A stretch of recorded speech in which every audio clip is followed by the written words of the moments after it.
All right, what is up, everybody? We are live, and welcome to a special live interview here on the Sci-Fi Addicts YouTube channel. I'm your host, Adrian M. Gibson, author of Mushroom Blues and co-host of the SFF Addicts podcast. And with me today is the wonderful Sara Omer, author of The Gryphon King, her debut novel. Welcome, Sara. How are you doing? I'm doing great. I didn't have a copy of my book within reach. That's very good of you. Considering I forgot to remind you. it's,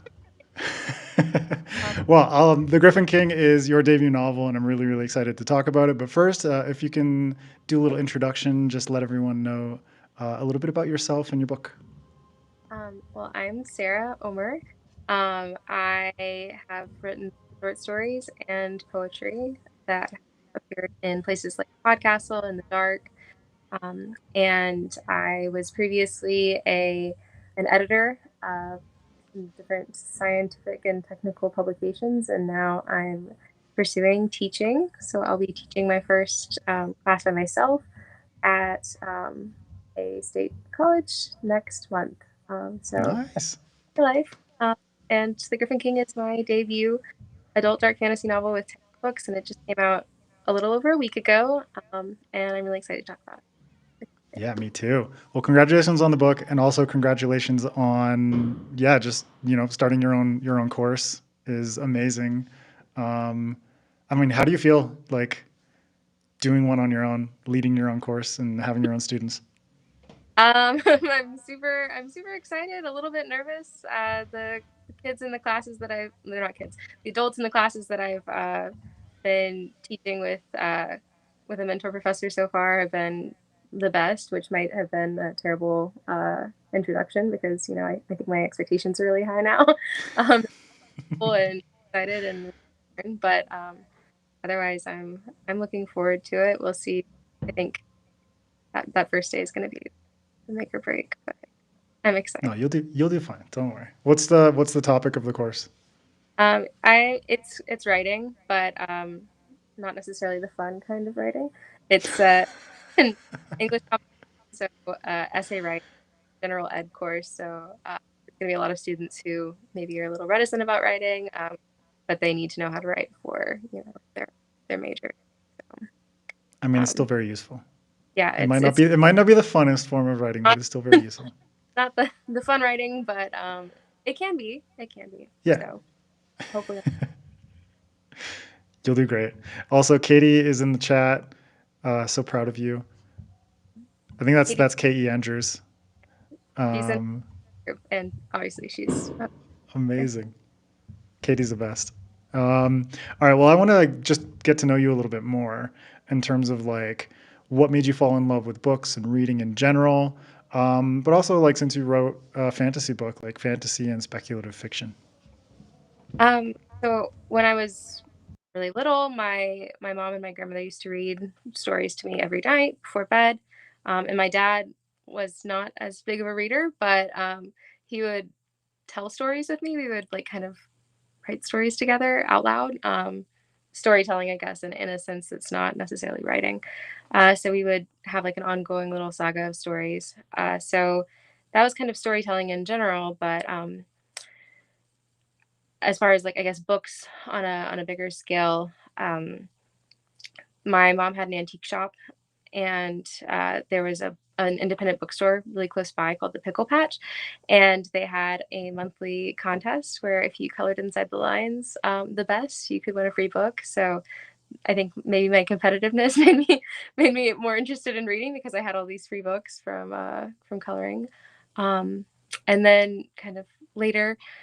Uh, I, I was reading at kind of this voracious pace that I don't think my childhood wallet, could keep up with, and so I was reading a lot of public domain stories and a lot of fairy tales. So a lot of Hans Christian Andersen and Brothers Grimm and A Thousand and One Nights. And when I was reading those stories because they were free, um, and they're also like really great. Um, Yeah. when I'd find a story that I really liked, I would try to write more of it. Like I would expand on it or write a fairy tale parody. And then I read Howl's Moving Castle by Diana Wynne Jones, and I was like, wait, this is like a fairy tale parody done right. Like this is exactly, It's such a good book, honestly. Yeah, So good. beautiful. Yeah, it's so fun, um and yeah, so I feel like that story was it was, I think, maybe my first like actual fantasy story that was one of my favorites. Like I feel like I was very into um classic literature before then. Although I would say like Wuthering Heights was one of my favorite stories, and I was mainly in it for the ghost bits. So I feel like it's a little speculative in its own way. And when I was in high school, I read Oryx and Crake by Margaret Atwood, and I feel like that also kind of changed my life. Less of an influence on any of my fantasy stories, but definitely an influence on other speculative fiction and science fiction that I write. So that book is also incredible. I love that series so much. It's Yeah, so good. it's so good. I think it was like going to be an HBO show for a minute. I don't think that happened. It would be an interesting show to adapt. I would have worked. I feel like someone would have definitely died watching it, but like big shame that there isn't an HBO adaptation of Hopefully that one series. day. Hopefully one day. But Yeah. also, like, I still can't get over the name of that independent bookstore, the Pickle Patch. Is just like too good. I still don't completely understand why you would name a bookstore the Pickle Patch, but I was a big fan, and so I had all of my like half of my childhood library was branded with the Pickle Patch, I think, stamped on the inner covers. And yeah, it was a great bookstore. All children should have a close by bookstore that gives them free books. Definitely would recommend. Yeah, I mean, the fact that it led to you like going on the path that you did, and I want to hear a little bit more about your writing journey and how that sort of took shape, and how you went from the Pickle Patch to deciding to start writing your own stuff and whatnot. Yeah, so uh, I think all of the stories I wrote when I was little, and sometimes I would often make my friends write stories with me, like as a fun thing. I would force them to collaboratively write fiction, but all the stories were a little odd. And I remember all of them, and they didn't go very far, and I think for good reason. But those stories kind of became like me writing fan fiction in high school, and it was also like weird. I feel like all of my childhood writing was just like no one would want to read this. This is it was very for But me, which like, I but think like is weird how fine. so? I like you're piquing my curiosity. Like not in an interesting way, but like when in a like oh my fan fiction wasn't like other girls fan fiction kind of way, like in a no one would want to read it. Like it was about characters that no one cares about, and series that no one cares about. Like it wouldn't get the exciting trad published deal. None of it. No one would find it. Which is okay. So I think writing like for the majority of my childhood, I thought it was like a fun thing for me and not like a thing to share with the world. Or like if I was sharing it, it was with such a niche portion of the world that was also interested in exactly what I cared about. Um, but then I did end up getting an English degree after much deliberation, and I still was like, I'm not going to be an author. I had convinced myself that it would be more reasonable to become an editor. Looking back on that, that's really actually silly. It's actually really hard to be an editor. Yeah, Um, I imagine any editors out there watching or listening would be like, yeah, it's not. It's not. It's. I mean, both paths have their intricacies and their learning curves and everything like that. But for me personally, like, I think editing is far, far more difficult than just storytelling. it's difficult, and it's also like a really hard industry to get into personally, depending on where you live. And so I was kind of at a point where I was like, oh, this is like the more reasonable career path. I should do this. And maybe I'm more in love with like editing stories and like helping stories get published than writing them. I was really deluding myself and thinking that this was like more responsible somehow. And then it was kind of like okay, well, now you have to move to New York if you want to get a job pre-COVID. And I was like, well, I'm not going to do that. And um, but in all of that, I was still writing short stories, and all of that eventually led to my writing group reforming during COVID, and I felt like I had to actually write a novel for them, and then I wrote an early version of the Gryphon King that had different title and slightly different story for that group. So that was kind of my first time I wrote a book, and I still don't think I was thinking that I wanted to publish it necessarily. So it was still kind of like a long process before I was like, okay, well, maybe I do want to share this, and I think that would happen sometime during editing, and now here I am, No, you trying to publish books. How far I've come from writing really boring fan fiction. it's a great journey though, and honestly, like the fact that you put your debut novel out, and we'll talk about your short stories and that kind of world as well, is amazing. Like it's definitely like a massive accomplishment, and I got to experience that last year when I released Mushroom Blues. And I don't know, there's something really special about like putting your debut novel out there and being like, it's fucking real, like it's like a legit thing, you know what I mean?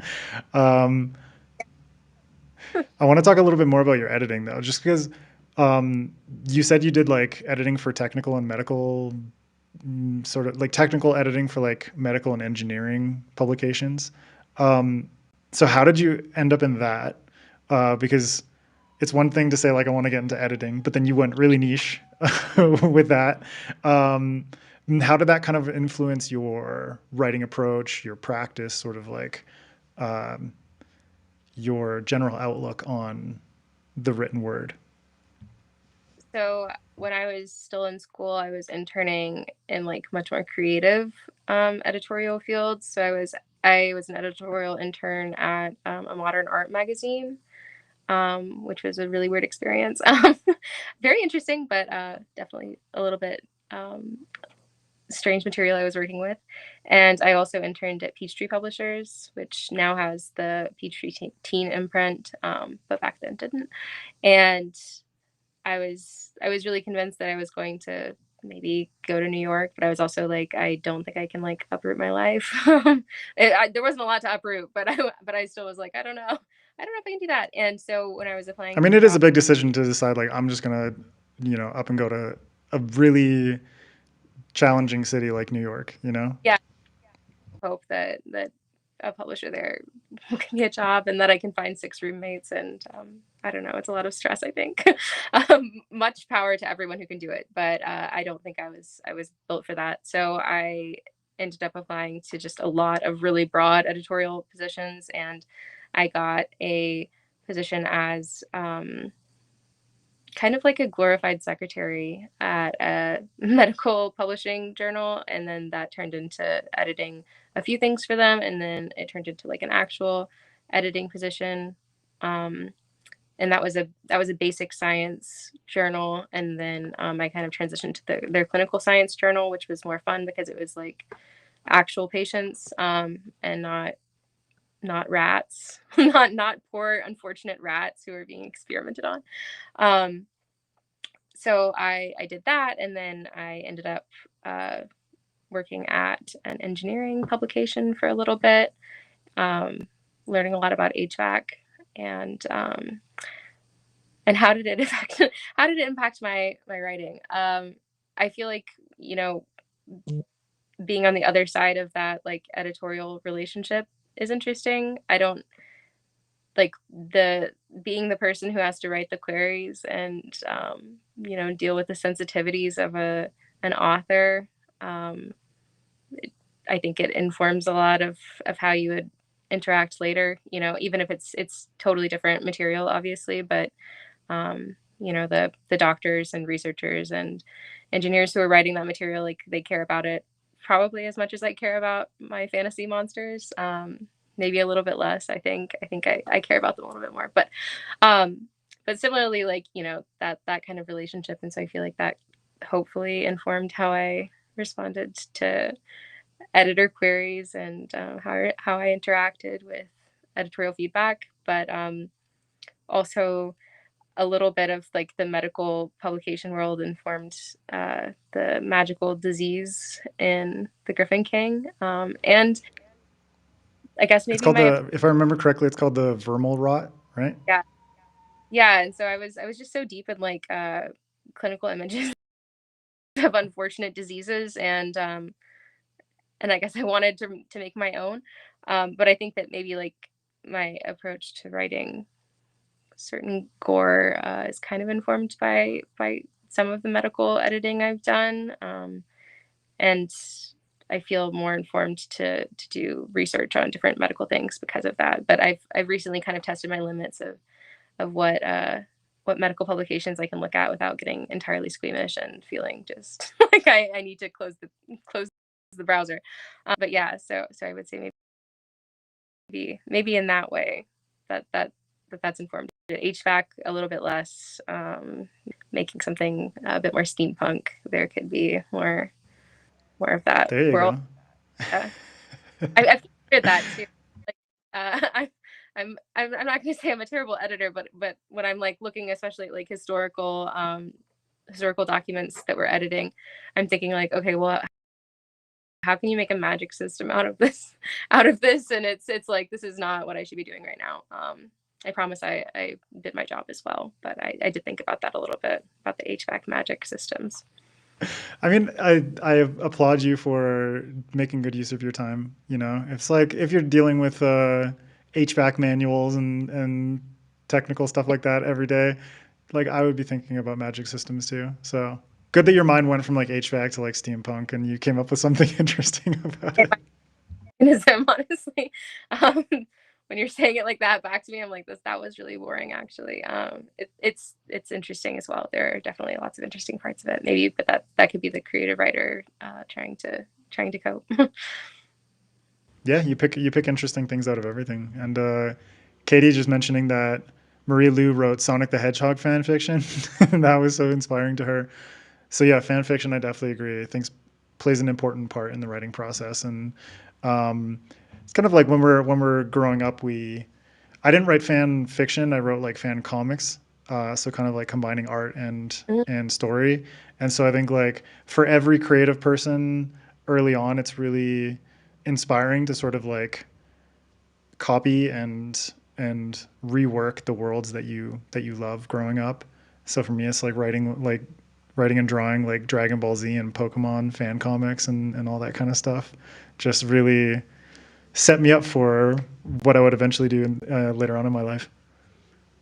Yeah, it's really fun, I think, to hear about the kind of fan works that people created before they started making their own worlds. And I think it is just such an important part of any artistic field, and I feel like maybe in writing it gets neglected sometimes a little bit more, whereas like in other visual arts it's like pretty accepted that you would learn from copying, not copying but like studying you know different art and different masters of art, but yeah, fan fiction is it's kind of like that too, but sometimes it's very indulgent and silly, and that's okay too, I think. It's also a part. No, I mean indulgent and silly is definitely worthwhile. And yeah, it is a strange thing that like the art classes that I took growing up, you're not necessarily copying like you're saying. It's kind of like you're reproducing the works of different artists to understand like, okay, this person does lighting really well, so we're going to look at their work and understand like how to better do lighting or how to do still painting or how to do landscapes or abstract or whatever variety of things there are. But now, especially with the internet and sort of like this conjunction of um, fan culture and how it exists on the internet and the conversations that people are able to have, and there being different platforms for fan fiction. Whereas when we were growing up, maybe it was a bit more like uh, not necessarily frowned upon, but judged in a Yeah, certain way. Even though it formed so many of our creative and like literary foundations. Now I think it's starting, like I see at conventions, there are panels on fan fiction and people are like gathering together to discuss fan fiction, and that kind of thing is really cool. Yeah. There's also like a lot of college classes that are like focusing on fan fiction too now, like either like appreciating it or maybe even the creation of it to some degree. But so it is interesting that there's that shift, and I'm very supportive of it. Yeah, me too. And sorry, there's some fireworks going on in the background because there's a street party in my neighborhood. So don't mind if you hear some pops. Instead, I was just like, oh, that could be a Just super normal here. Yeah. No, they're just lighting off fireworks, so nothing terrible or anything like that. I wanted to get your takes on the world of short story and poetry because you mentioned earlier sort of like you came up publishing short stories and doing stuff with Podcastle and different places like that. How did you sort of like enter into this avenue of fiction, like that being your starting point, uh, being through the short story market before you published a novel? So, I mean, I wrote like short stories in college and earlier. Um, but actually I'd only published one short story by the time I got my agent.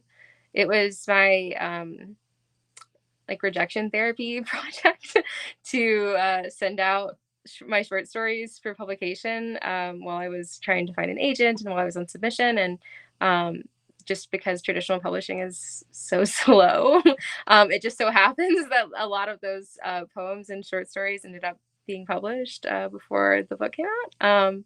So so yeah, I mean, and I feel like maybe my approach to like to writing short stories and writing longer form stories is it feels very different. I think I guess I did write short stories first, just because I feel like that's what you learn to write first, in like an academic sense. But it feels very different. I think my approach to writing short stories versus longer form stories, and I like to keep them in their own lanes. But the the experiences of publishing them, it's similar similar. It's like one's like fast tracked, I guess, is the main Yeah. difference. So you get the immediate a surprisingly more immediate response from short story markets, even if it's like a 4 month response than you do from most agents. um, but yeah, I mean, I think I would recommend it to anyone who's interested in both of them, to kind of experience both of that, and to get a taste of publication in different markets, and to learn what you like, and because you learn a lot about like what you want from working with different editors based on your experiences with short story markets. I think sometimes you'll work with someone and you'll be like, this is great, and you would love to work with an editor like that or a collaborator like that on your longer form work too. So you really get like a taste of everything, I think, working on like shorter projects. Yeah, people reading your work too and seeing your work in the wild, and um, so it's kind of like publishing light. I mean, it's not, but it is, I think. Publishing light is a good way of putting it. I mean, I haven't published any short stories or like and sort of I've written short stories and experimented with stuff like that because I think short stories is a really fun place to be able to experiment. Whereas a novel, it's like, okay, I'm gonna dig real deep into this and I'm gonna dedicate a lot of time to it. So it's kind of like you have to be a lot more self-assured of what this novel is going to be like how it might take shape and whatnot. Where short stories, you can just like mess around with it, and if it doesn't work, then it's fine. Like it's not time off of your schedule. It's not it's just like a learning experience, right? So can you tell me a little bit more about your approach when it comes to both short stories and longer form fiction? I mean, I just completely agree. I feel like I do a lot of weirder things in short stories that that I don't think I would be able to maybe even stomach myself for like 400 pages or 500 pages, let alone, subject an audience to. But, like experiment with perspective and do different weird things with language, tell weird stories, I guess, that feel 10 pages. But if I tried to drag them out to a full novel, it would probably be painful. So I feel like short stories are like a really good kind of like playground, I guess, for trying out different ideas. And sometimes part of the Gryphon King came from a flash fiction that I wrote. It was like a flash Nice. fiction about a hunter. So it was from the perspective of this like horrible big game hunter that like I don't think his perspective would work even among morally great characters for a full novel. And so it's this big game hunter, and he's on a safari, and he's hunting, stalking like a pride of lions, and there's just this griffin amongst the lions that gets him. And I've lost that flash fiction now, but so there are some, I guess, flash fiction or short stories or poems that have stuck with me, and I'm like, okay, well, maybe in the future I'd like to do something with this, even if it's not just make it longer. But then I feel like there are other ideas where I'm like, I think this was good. This was good. This was great. I love this short And story. you run with it. Like, But I it's don't. so fun to run with ideas like Yeah, that. yeah. It's like it's good the way it is. It's good in the amount of pages it is, and I don't think I would want to make that longer. But it was fun, and it works. So I think some stories, they really work in a smaller space, and some don't. But yeah. Yeah, you just got to let the story kind of like breathe, and you'll figure out like what format fits it best, kind of. Even like during the Yeah. ideation process, it's pretty clear like this is something that would work better for a short story or for a novel, Yeah. depending on how complex it is and like how complex the themes are, how many characters, and that kind of thing. But you mentioned that flash fiction. I'm really excited to talk about the Gryphon King. So you mentioned that you got back into this like writing group when you were during the pandemic, and kind of like wanting to write this novel for the group, but definitely also for your personal satisfaction, I imagine. Um, can you tell me a little bit more about the origins of this story, and you know um, why you decided that this was the story that you wanted to tell as a novel, essentially? Yeah. So I mean, I wanted to write a book. So that was my that was the impetus of my writing group, is that it was my week was coming up and I didn't have anything. I was out of short stories, and I was like, oh well, maybe I should write a novel, which sounds very like flippant, but it was actually just like the best motivation ever, having them for deadlines and for feedback. And I had a few different like kernels of ideas that I wanted to work into something at some point. One of them was 10 years before, less than 10 years before at that point, 5 years before. I visited some family in Istanbul, and we toured a bunch of historical sites. And so I was really inspired by those historical sites, and I was really fixating on the families of the Ottoman sultans, and I was like, someone really needs to tell a story that's set in like the Ottoman harem, about the princesses. And so I had that going on. I was like, someone should do that, and I didn't think at that time that it should be me, but I was like, someone should. And and then I'm really I'm a really big fan of Fire Emblem, and I think that there should be more stories about Pegasus Knights because that's my favorite class in Fire Emblem. And so I was like, okay, well, someone should tell a story about like the Ottoman harems, and there should be Pegasus Knights.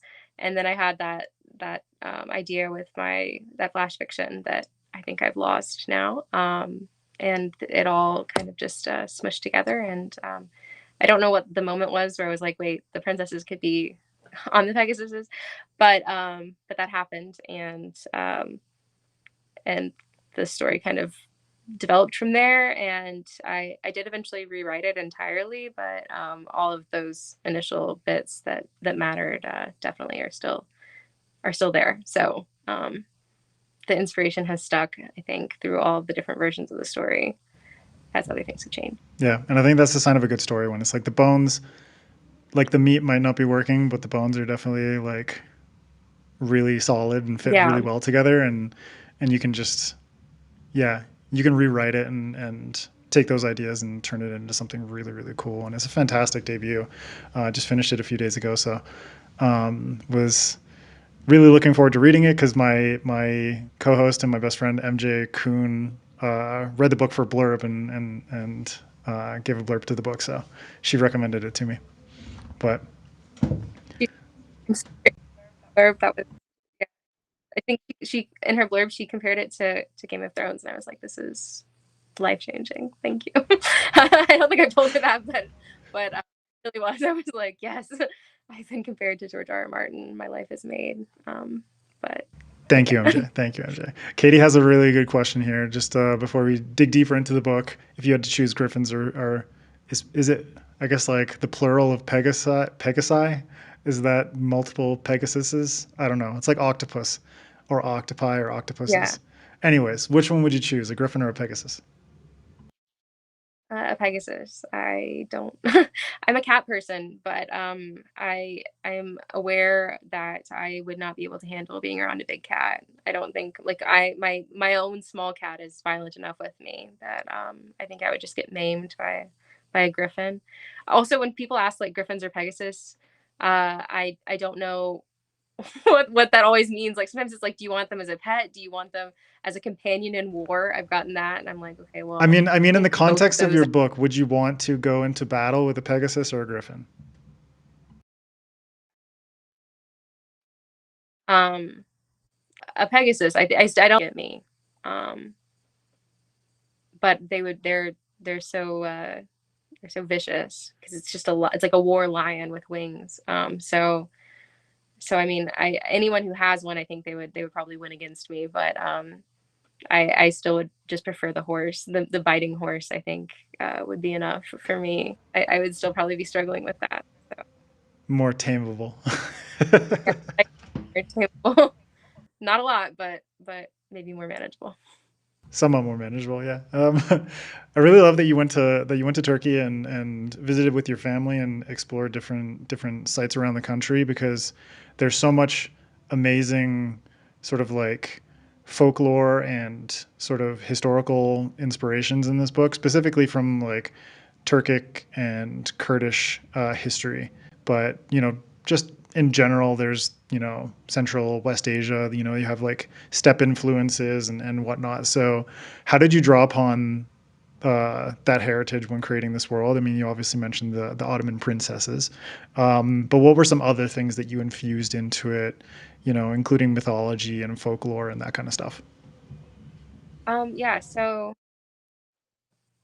a lot, but also so there's a lot of very random bits of things that my family has told me about um, life in northern Iraq and various things that maybe I've like caught in passing. A lot has been informed by research I've done, and so it's kind of interesting, I guess, as like sort of in a diasporic position, like um, how writing about your culture when you feel slightly removed from it can be this really interesting experience. And now I feel like maybe like if I don't know as much about my culture in like a modern sense as some of the people in my family, like I know so much about the history, maybe like a ridiculous amount at this point. So kind of like doing a lot of research on top of just those bits of stories that I've gotten from family members, um, and then drawing a lot on like different like fairy tales and folklore, like A Thousand and One Nights, other different folklore from different regions in Southwest Asia. Like I said, I'm a very big fan of fairy tale short stories. So I'm always reading about fairy tales and also a lot of like religious myths. I'm a big fan of Mesopotamian and Sumerian mythology. So there's, I think a good deal of a good bit of like Inanna and Ereshkigal and kind of the goddesses in Demakra. And there are different mythological monsters that from like the Mediterranean region at large, I think, that I've pulled in because I feel like they would exist in this ecosystem if they're found in the stories in this region. And I guess one of the lesser known ones is probably that there are there's obviously like the Pegasus. Now I'm saying Pegasus. Look, Thanks, look, Katie. I'm slipping. No, I stand very firmly by Pegasuses. I don't care how it sounds. And but so there's that like the Greco-Roman, heavy on the Greco influence of the Pegasus, but then there's also, I mean, in Turkic mythology, there's also a winged horse or winged horses called the Tulpar. That it's kind of like his godlike winged horse that ends up breeding with the steppe horses, and it's the reason that they're so fast is because they have this like kind of god heritage through these magical Cool. So horses. they have like a mythological or like folkloric origin story for the actual just like quality of steppe Yeah, horses. yeah, it's That's like so cool. their winged ancestor. So the there's the winged horses and kind of just that idea with the tulpar I think is really interesting because I like the idea of magical creatures, um, actually interacting with like our ecosystem in a major way and how they would evolve, I guess. And so that was pretty influential in the story at large, as well. And there are griffins in Southwest Asian folklore, because there were lions in the Middle East, up until I don't know how long ago they went extinct. But and then there's the rocks, and so I was also kind of thinking about like, okay, well, there's giant birds, and then there's horses with wings, and then there's lions with wings, and like maybe they're all related somehow. Um, so all of that was at play, and trying to describe it now feels like just putting a lot of myths into a blender.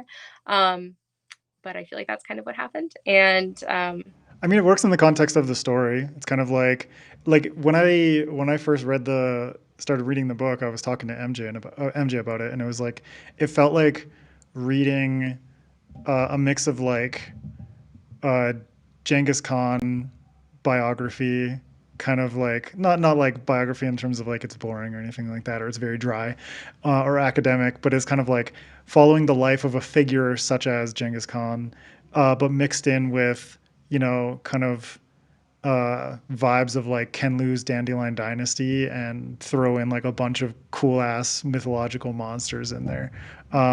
But there's nothing that feels out of place. Like all the monsters that are in this world feel very appropriate for the landscapes and environments that you're exploring through the narrative, but also in the context of how these monsters reflect the characters themselves. It's kind of like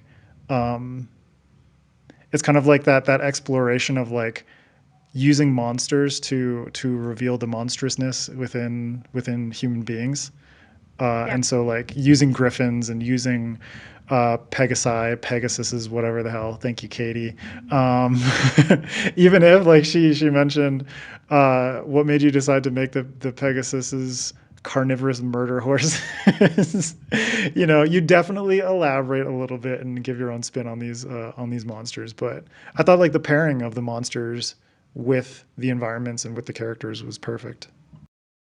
thanks. Yeah, and I guess to answer Katie's question, uh, I guess like thinking about the magical animals that live in a region or that exist in the midst of the region, then living in that region, um, and like wondering like biologically how they would fit in. Uh, I guess part of that was like if a Pegasus is a huge bird horse, you have a really big bird, it's probably going to eat meat, I think kind of like a lot of the larger bird like mythological animals, I gave like really strong like raptor characteristics.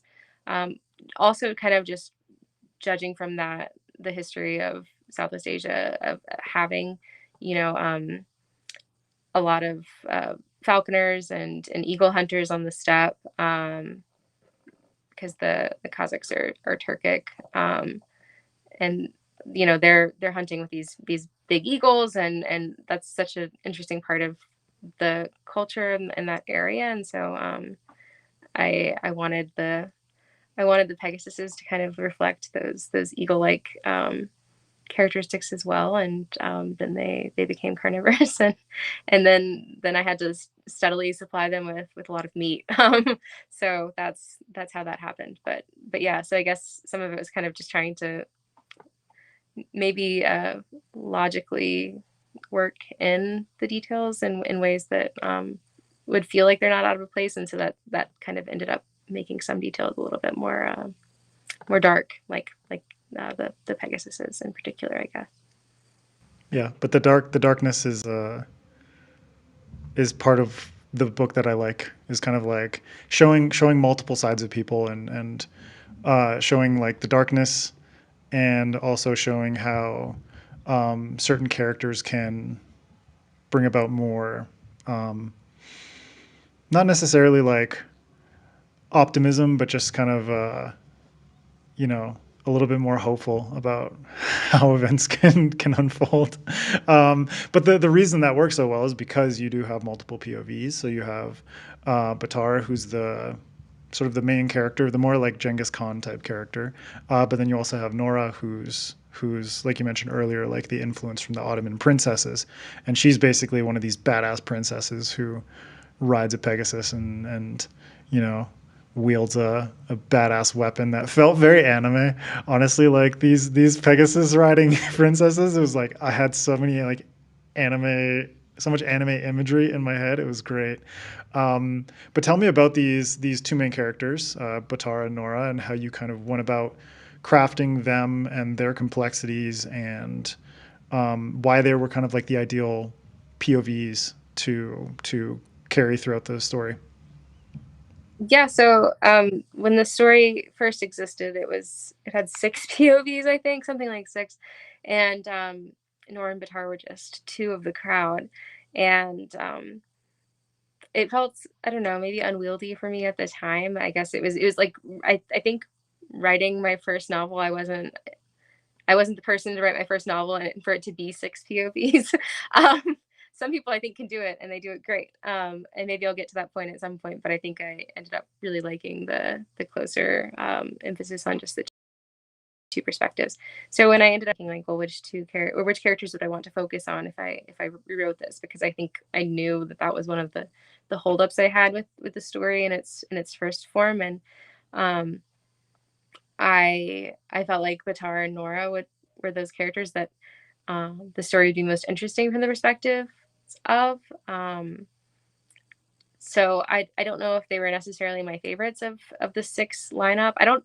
Some of Katie could speak on this, but uh, some of my writing group, they're very attached to the characters that got cut entirely. But yeah, so I mean, were the POV characters that you cut, did they end up as like side characters or like non POV characters?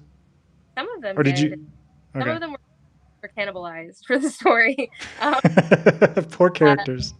yeah, I gave their backstories to other characters, and they've disappeared from the history, unfortunately, for them. But yeah, I felt like they were really, I guess, powerful perspectives, and they kind of are, like, in a sense of like power and privilege, obviously, but they both just kind of have big personalities, I think.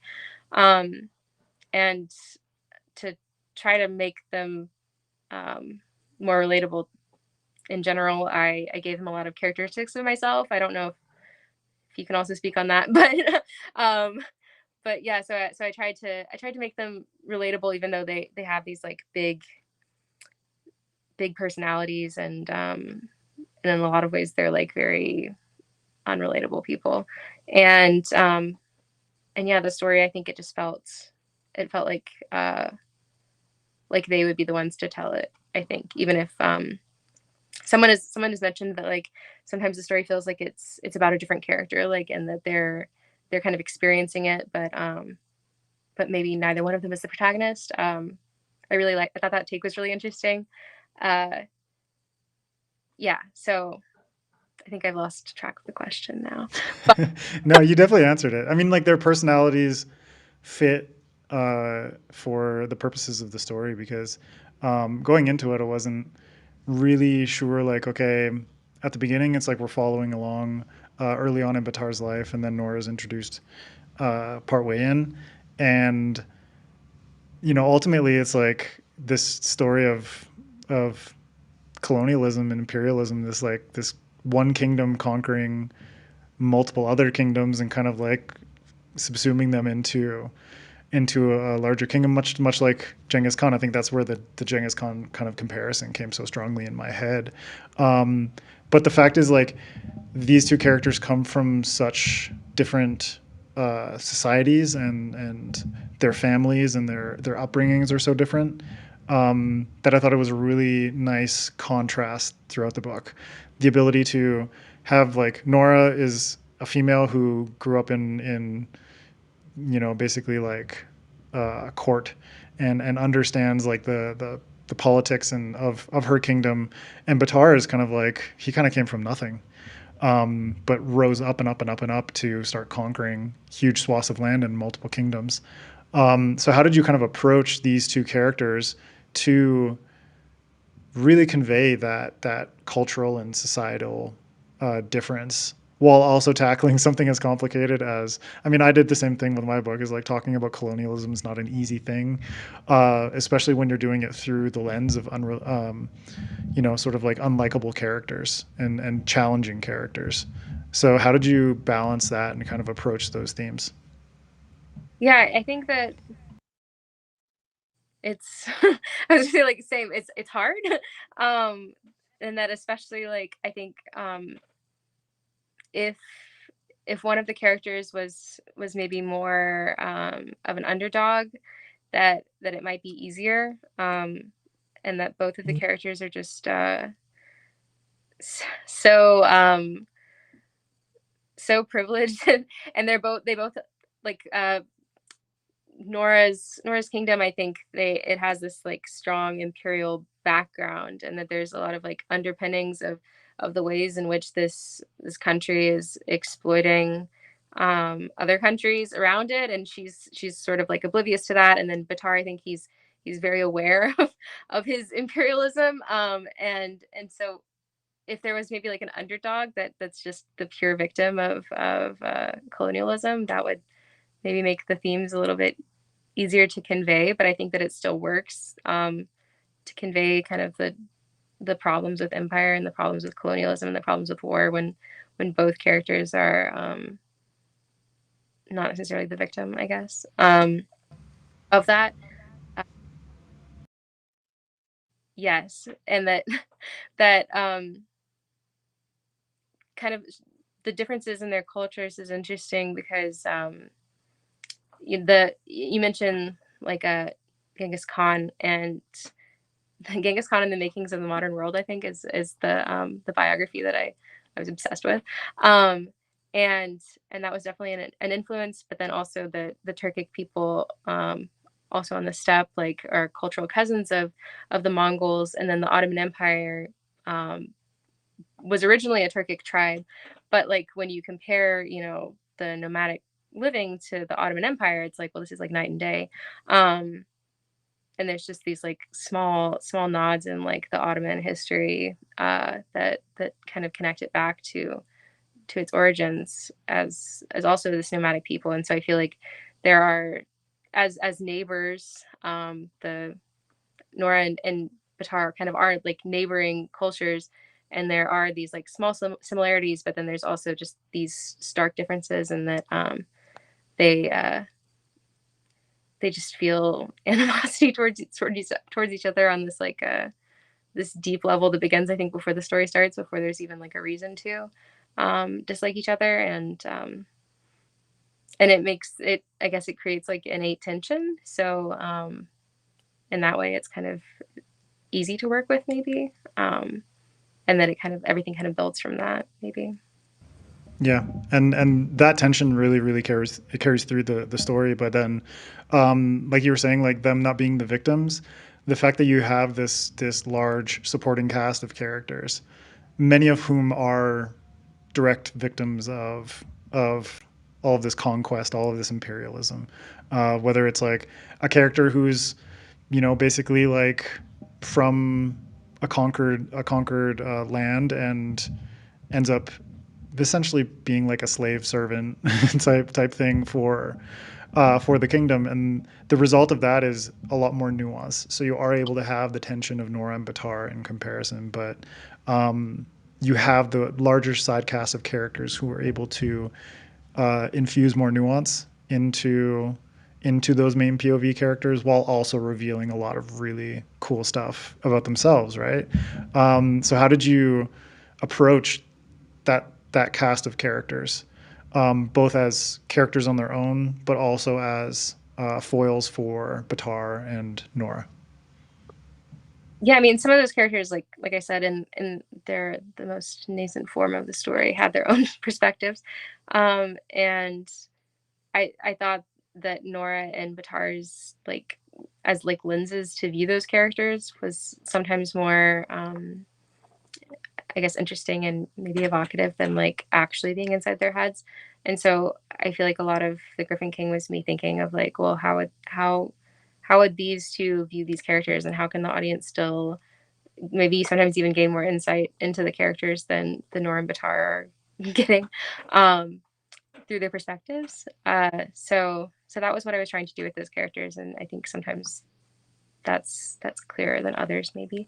Um, and as far as like it's a really large cast of characters, and I've thought about that a lot, and then also just kind of like thinking back to the Ottoman harem and kind of like the I feel like the claustrophobia that you would have being surrounded by so many people and this having this huge family, and then also on top of that like a large court, and then kind of taking all of that, all of Nora's, I think she has the larger cast list at the Mm-hmm. beginning. It's Because mainly yeah, because like the court is so complex and there's so many people, and it's like, okay, there's her sisters and there's like the servants and everything, but then there's also viziers and different like sort of politicians and whatnot, who are obviously trying to win the favor of the king and whoever else. yeah. And then so you have all of her massive group, and then when you take another entire culture and an entire another nation basically and smash them together, the cast list gets a lot larger, and so I feel like it maybe would be a story that suit a large, but maybe the one sort of creative risk I guess I was taking was like, well, what if you like narrowed it down and it is just it's mainly through you know the eyes of two people. How could you still, I guess, differentiate between all these people, and how could they still be important and impactful to the story just based on how they're um, interacting with these only two perspectives? Yeah. So No, that totally makes sense, and you pulled it off really well in terms of like, especially the interpersonal relationships between the different characters, because that reveals so much about not only the POVs but also the side characters themselves. And I think romance is something that you incorporate into the book in a really nice way, where it's very subtle and really enhances some of the connections between certain characters. So why was romance something that you wanted to explore in this book? um, I don't think I would consider myself like a romance writer. Like I don't think I could write a story entirely focused Yeah, on this is not that. romantasy for anyone No, out there. This is like very much a subplot. that aside, but despite that, when I read stories, and especially like more often than not like grimdark stories, I feel like I fixate on those like romantic pairings and like the platonic friendships, and like any like really important interpersonal relationship is like what I care about, because I think that when you're dealing with like a really bleak story, those are the moments that can offer maybe more levity and a little bit of hope, and a feeling that's not quite so oppressive and sad. And so I feel like I really fixate on those moments when I'm reading those stories, and so I wanted to have those in my own story.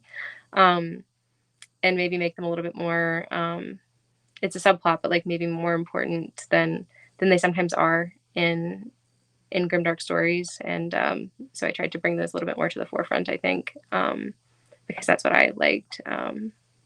So self-indulgence. This is my self-indulgent leftover from um, writing what I wanted. So I wanted it, so I wrote it. No, but it works well. I mean, in terms of like the tone, this is definitely like a grimdark story, and it's has like you said, there's like gore and war and uh, you know, a lot of bleak moments, but at the same time, through these interpersonal relationships, I think that's where like I was mentioning earlier, that's where like the hope creeps through, and sort of like the lightness. So it definitely creates a more balanced tone where it doesn't feel like, okay, we're in the shit all the time and this is really heavy all the time. It's like, no, you can have some levity, you can have touches of humor, you can have touches of love and sparks of romance and things like that. I thought it worked really well. And Katie has another nice character related question. As the story developed and changed, which character ended up surprising you the most at the end? Like, which one did you think changed the most in an unexpected way? I think maybe there's been so many different versions of this story that like I'm like, well, who has changed? I feel like maybe through editing and revising, Kyra's story has kind of her character has developed in different ways. I think that she was never a character that I wrote from the POV of, which maybe is a little. If it was like a romantasy and she's this, um, love interest, like maybe she would have gotten a POV, but she didn't. And so I feel like I was never in her head, and that like she was always the Batara Nora's perspectives, and so like her motivations sometimes were a little bit more distant from me, and so like that was interesting to see develop. And I guess she sometimes surprised me as much as she maybe surprises readers. Like what is her game? Um, so I would say her because I also don't always know what's motivating her. But that was kind of I guess a something I wanted to feel as a reader and a writer, to her character. So hopefully that that succeeds. Yes. I mean, she is one of my favorite characters in the book, so it definitely Hey. succeeded. she's she's one of those characters where it's like, yeah, like you said, like her motivations are kind of unclear, and um, she's such a powerful figure, especially at Batar's side. But at the same time, you're not inside her head, so you don't know uh, sort of like how she's navigating certain social circles or potentially like manipulating other people or like what kind of game she's playing, whether short term or long term. So I'm very excited to see uh, where this all goes in the next book. And I just wanted to get your take on like if there are any parts of the book that you're particularly excited for readers to experience. Obviously, like no spoilers or anything like that, but things you're excited for readers to see and experience while reading the Gryphon King. I think if I could just like exist over everyone's shoulder, like whenever a new monster appears on the page, I think that would be like what I would like to see. Like, so just like the developing bestiary of beasts. I feel like that's something I care about a lot. So yeah, like every new monster, I would love to. I hope that everyone has a fun reaction to the appearances of new monsters. Usually those introductions are quite fraught, but I hope that they're also a little bit fun, and that kind of like I said, that growing list of monsters is a joy as much as it is a horror, I think. Yeah, there's one particular water based monster that I was kind kind of like captivated by like how how fucking gnarly it was. So whenever anyone gets to that part in the book, you can just jump in the comments below and we'll talk about it. But yeah, like seeing those different monsters pop up was a lot of fun for me, just as someone who's a fan of mythology, but also kind of experiencing your twist on these monsters and how they're kind of incorporated into the story was really cool.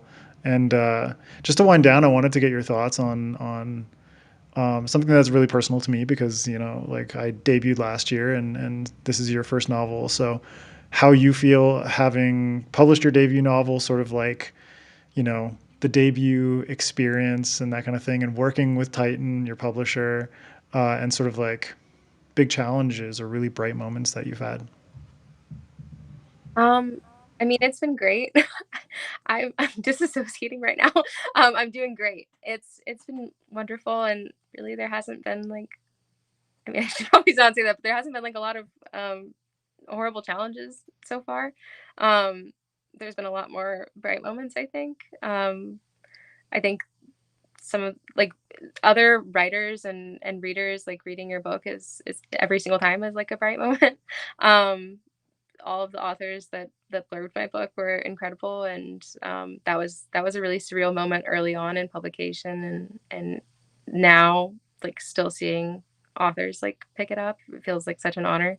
um I got to go to the UK after I went to a wedding in the Netherlands, and I got to meet my editor and publicist in the UK in person for the first time, and that was lovely. And they were so nice, and everyone at Titan was kind, and that was great. And I got to see my book in a lot of stores for the first time, and that was a really surreal experience. And this is my first like online interview. This is a surreal experience. This is a bright. Thank you Um, for doing it with me. I appreciate yeah. it. So I feel like all of the exciting firsts have been really wonderful so far. Um, yeah, and that sounds like I'm not trying to hype up the industry too much by saying like there hasn't been anything like terrible yet. But yeah, I mean I think that so far everything positive has really outweighed anything that's been even like minor road bump. And maybe that's just so far, I guess. But I'm also like perpetually stressed. So like my stress level is um pretty high at baseline. So I'm a pretty bad judge of any particular spikes, I think. But No, you're doing great so far, and hey, Katie's in here cheering you oh, on. Also, I completely agree. Like, get that bestiary in a special edition with like some like I don't know, like cool pencil sketch drawings of the different beasts and monsters would be so damn cool. I would love that. So, fingers crossed for that one day. Yeah. And just to close out, I wanted to ask if you have any parting words of wisdom for the authors out there watching. Something that means a lot to you and you think could be helpful to anyone else out there. okay, 1 second. My cat's water dish is like making a lot of noise. Hold on. It's okay. We've got a cat problem here at the end. Katie, I would love to see a special edition though. I think it is really like we're in a time where special editions are being done really well by a lot of different companies. So hopefully there's one out there that will do a special edition of the Gryphon King. I'm looking at you, Broken Binding, or someone. I don't know who. Anyway, no, there's a cool special edition coming from the Dryad book box that has some overlays.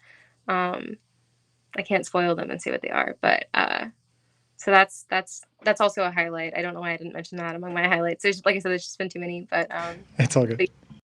would love a bestiary special edition with all of the illustrated monsters, and I've addressed the cat fountain situation. My cat likes to dunk my socks into his water dish, and that depletes the water supply quite a lot. It soaks up all the water, and then That's really mean. That's really mean. Nobody needs wet socks. no, Come on, cat.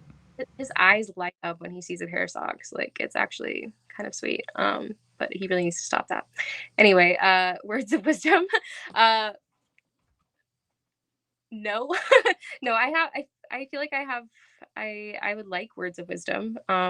Anytime an author gives me words of wisdom, I'm like, thank you. This is treasured advice, and I will use this. My own advice is meek in comparison. I think like commission artists, like get art done. That's like a joy. I think I would advise everyone to do that. Because that's like one of the greatest joys I think of publishing so far has been seeing my characters and world through other artists' eyes.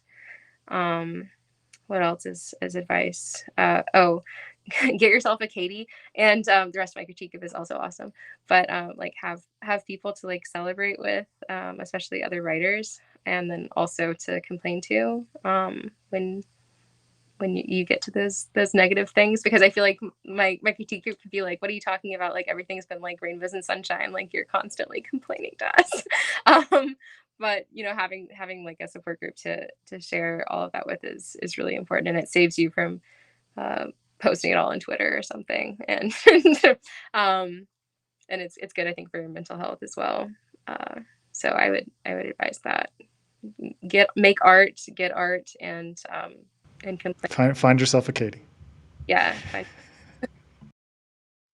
No, I think like that's a really good piece of advice, because the best thing that has happened to me in my writing career and just like podcasting and everything like that is community and finding friends and finding people that I can share with and also vent with, because seriously there's a lot of stuff behind the scenes that like people will just see a book but they don't know like all the struggle that went into it, all the heartache and like the attachment that we put into these books, and how difficult it is to get something back a lot of the time. And yeah, I think that's really really important to like have a writing group.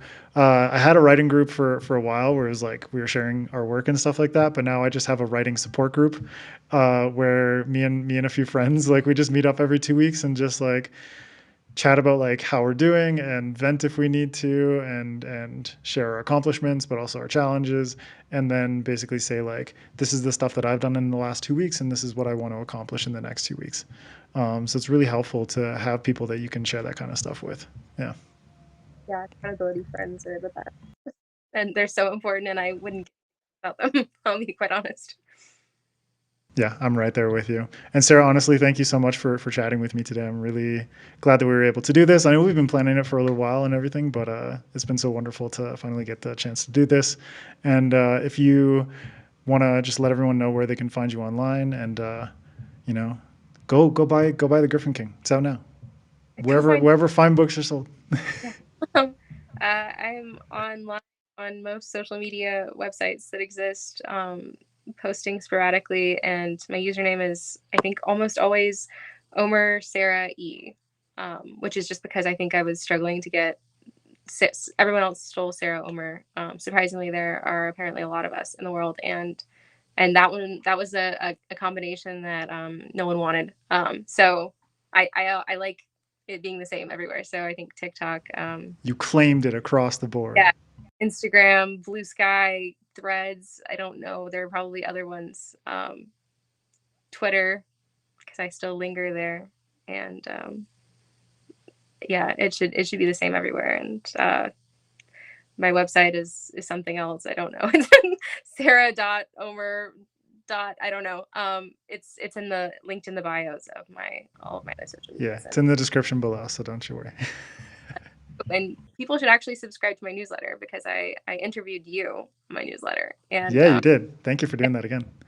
really cool writers. So honestly, forget about my social media and actually just subscribe to my newsletter, because that's more fun, if we're being quite honest. That's over on Substack, so y'all can find it over there, and you can read me talking about mushrooms and shit. Yeah. It's good talk about mushrooms. Always, I'm always happy to talk about mushrooms. You can see I'm like your cat when they find a sock. Like that's me with mushrooms. Yeah, it's like my eyes light up. This is what I care about. And yeah, no, that's everyone should have their sock or mushroom, something to enjoy in dark times. find your passions, people. Find your socks. Yeah. And life will be good. Sarah, thank you so much for doing this. If anyone wants to follow me, you can. I mean, you're on Fan Addicts, so you know where to find SFF Addicts. But you can follow us on social media at SFF Addicts Pod. You can follow me at Adrian M Gibson. You can go check out Mushroom Blues, wherever you want to buy books. And thank you all watching and joining us live. We really appreciate it. And congratulations again, Sarah, on the release of the Gryphon King. Fantastic debut, and I highly recommend you all check it out. So is it an audiobook as well, like all formats? The audiobook was delayed. It's going to be out September 9th, but it'll be very worth it. I keep saying that. Like, I've heard a sample of it, and I'm like, it's amazing. It's going to be so good. And then people keep sending me screenshots being like, it says it's delayed. And I'm like, oh, this is breaking my heart. It'll be worth it. My birthday will be like a late birthday present. Nice. All right. Well, you can go get it now in physical or ebook, and then September in audiobook. So make sure to go check it out. Yeah. Honestly, like, it was a really solid debut and reminded me a lot of like touches of Game of Thrones, but like a lot like Ken Liu's Dandelion Dynasty, which is a really top series for me. So it was like so many echoes of that. It was fantastic. Yeah. And thanks for having me. An absolute pleasure. And thank you all for joining us in the chat. Go find yourself a Katie. We appreciate you, Katie, and we appreciate all of you for joining us today.